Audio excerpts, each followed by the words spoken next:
First, I just want to, say thank you for having me along. Very excited to talk to you guys about this. So just because you live in a small space, you can have a huge amount of variety and interest in these small pots, right? So here's just a time-lapse video that my friend helped me create. There's a couple of reasons that I'm showing this, one of which is that even though a container may be tiny, you can double or even triple planting pockets within that using rock. Having those planting pockets is fairly vital with certain alpines so that they have that depth of root, and it also helps with winter wet if you're in a rainy area like we are. So one of the sort of mild criticisms that I get is that some people say that crevice gardens don't look natural. The following slides are just to sort of mention that they do form in nature. So here's an example of that in Greece. It's a limestone outcrop, and it's just to show the stratification. And here, this is actually in Port Renfrew, which is near me along the logging roads. And again, it's just to show like where you can find, if you can get out to areas where there is natural rock outcrops, picking from those is great. So I'm very fortunate on the island. I live on Vancouver Island, and we have an abundance of rock here. Geologically, it's a very rich area in a relatively small space. I mean, just sort of surrounding me within like an hour and a half, 2 hours, you can go from anywhere from, you know, these great big limestone outcrops to slate, granite, sandstone, all relatively close together. So I do feel like a bit of a spoilt brat when it comes to rock. And my number one rock to use is slate for many reasons. I find it to be the most attractive of the rocks that I use. So it's visually very, very pleasing. You can split it incredibly easy with a rock hammer. So tufa, you know, in my opinion, has been the most coveted rock that I've come across. This is in my old garden. I did a tufa crevice there. Tufa is such a nice one because you can just have a lump of tufa. As long as there's plenty of water in the base, you know, it's so porous, you can just drill straight into that and grow a huge amount of plants. But saxifrages always just love that so much. Any sort of like plant that likes lime is going to like either travertine or tufa. So here's a couple pictures of small crevice gardens that I built when they're in their youth. I went a little bit crazy with how much I had on my balcony, and I think I was talking to someone in Nargs, and they said, "What's the weight load on your balcony?" And then I was like, "Oh my God, I have no idea, but that's at least 3 loads of slate that I've got up there because the other side is just as full." So subsequently, my neighbors and friends were gifted some crevice gardens. So here's a little limestone trough that I built. Another one I like to use, if you can find it, is petrified wood. Again, like I say, like BC is sort of like it's geological heaven. And I found along the logging roads near Kamloops, there was a petrified forest, and I found that chunk of, I believe, a fossilized ginkgo. So this is going to take us to the sort of meat of the talk, construction. The size of the plants, generally what I use, it's rooted cuttings. You can sow seed directly into these crevices, and they work pretty well as well. But like as a rule of thumb, bare rooted cuttings is the best way to plant. So when I'm starting one of these, and this is the one that I did for this talk, selecting an appropriate container, I found that is the best way to go. So on the left, you'll see like those are the first sort of 3 decent sized ones that go in, and the medium that's used in the base of these. As a professional gardener, sometimes I'll get back and I don't always feel like watering. So what I came up with was a water retentive mix in the base. Those smaller rocks are just stabilizing, right? Like they're keeping everything in place. I can't tell you the amount of times I built these, and you'll be halfway through, and then, you know, your bigger rocks just sort of slip over and you have to redo them. you know, a lot of the time I get people asking like, how are you able to sort of plant in these tight crevices? But you're actually not. Yeah, I do try and recreate that. So I'm just very careful when I'm dealing with the plants. You know, even though they're in these sort of like sharp crevices, as long as you're careful with the roots of the plants, I poke them in with a butter knife, and I find that that works just great. And a lot of plants that I've used really seem to enjoy those vertical crevices.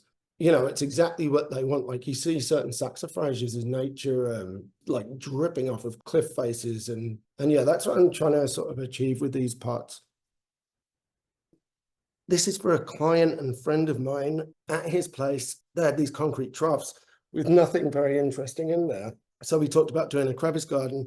And this picture in particular is to show just how much large rock you need for a small space. These things are hungry. I would say you need, like we used every single big piece of rock in there, just on the bones and of the garden, which is, you know, those are your structural pieces.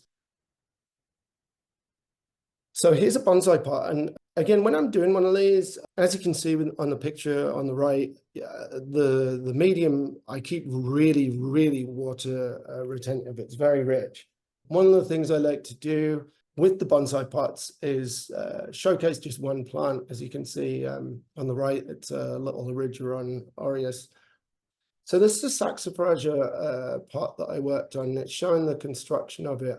You know, in sort of talking to the late Rex Murphy and Adrian Young, where a lot of these beautiful saxifrages come from, they got here through Rex via Adrian at Waterperry, who's, you know, a saxifrage god. So I had built a little dinky bonsai pot and planted it up with these choice saxifrage cuttings that I had got from Rex.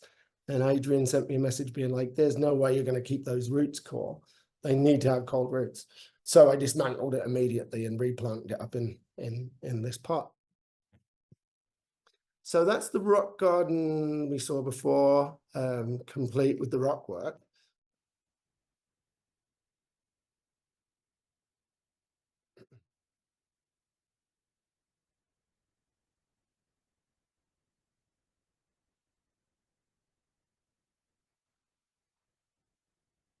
So that was our little demo part, which I just wanted to sort of show again how much rock you need and how much material is within these little rock gardens. That's a lot. Even when they're little like that, they're heavy little guys. So planting, yeah, when you can, little bare root cuttings like this are absolutely exceptional for these little rock gardens. You do have to be patient. Unfortunately, a lot of alpines take a very long time to grow, as we all know. So there's a couple of ways around that. I'm a very impatient person as a rule of thumb. And knowing your plant, it's really important. So here's some pictures of, give me a second. Here's a part that I did a while ago. I bought these plants thinking they were Adrianthus palmilio, but they certainly weren't. Yeah, it's a question, but I'm going to answer that question. I find with my rock work, that's what's kind of like given me my own style, is going super intricate with the smaller pieces of rock. When I worked with Kenton recently, he's like, oh man, like we could get someone else to do that. It's so tedious. I was like, that's my favorite part of building them, right? I'm like, I love doing that. So yeah, just taking that extra bit of time to top dress with pieces of slate if you can, or with whatever rock you're using. If you can smash it into smaller pieces and use those pieces, I feel like it looks like a much more cohesive, natural outcrop. So yeah, just because you live in a small space, you can have a huge amount of variety and interest in these small pots, right? On the left is a picture of, you know, I wouldn't recommend planting this like directly into your rock garden if you're in a garden, but the Campanula cultivaris was phenomenally happy in there and putting a really good show. So even if you've got a fairly aggressive plant that you wouldn't normally use in like a full-scale rock garden, you can have them in these little ones, and they put in such a great show. And But I self-sowed Gentiana verna into that, and just experimented with sowing in situ and got some really good results. So here's, even though he's supposed to be for small spaces, there's I wanted to include some of the larger scale rock gardens that I've worked on previously. It's the same principles whenever you're doing a huge one or a small one, right? So when I'm looking up at this one and looking down, I'm like, okay, that fits in a little pot, right? Yeah, there's another one, and that again was top dressed with that limestone grit.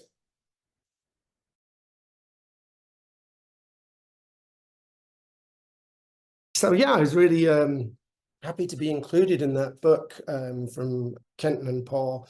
Yeah, they did an interview in the New York Times, and I was really stoked to get one of my pictures in there and my name mentioned, even though they said I was based out of Vancouver. One of the reasons I wanted to show this is it's a phenomenal book to have. One of the reasons I failed badly was that I found that there was very little material when I was starting out to build these, very little information on how to build them. And I would sort of pore over pictures and I would talk to Paul and try and work out how he did certain things. So yeah, I think I would have got where I was going a lot quicker if I had had this resource. So I would highly recommend, if you are going to get into crevice gardening, it's a great resource and I'd highly recommend getting it. So, you know, in terms of rock gardeners, I am a bit of a newbie, you know, even though I've been doing it for 10 years, that's kind of, you know, that's a newbie in our world. So a lot of the gardens are fairly young, but like I was talking about earlier, if you plant the same cuttings of the same genus and species in one area, you do get kind of like the illusion of maturity. And so usually if I lose one, I curl up in the fetal position and cry for a week. No, like replacing them isn't too tricky. Often when you're doing rooted cuttings, you do lose a lot of stuff, right? Or if you like, I've learned certain plants really hate to be moved. Thank you, Chris. Thank you very much.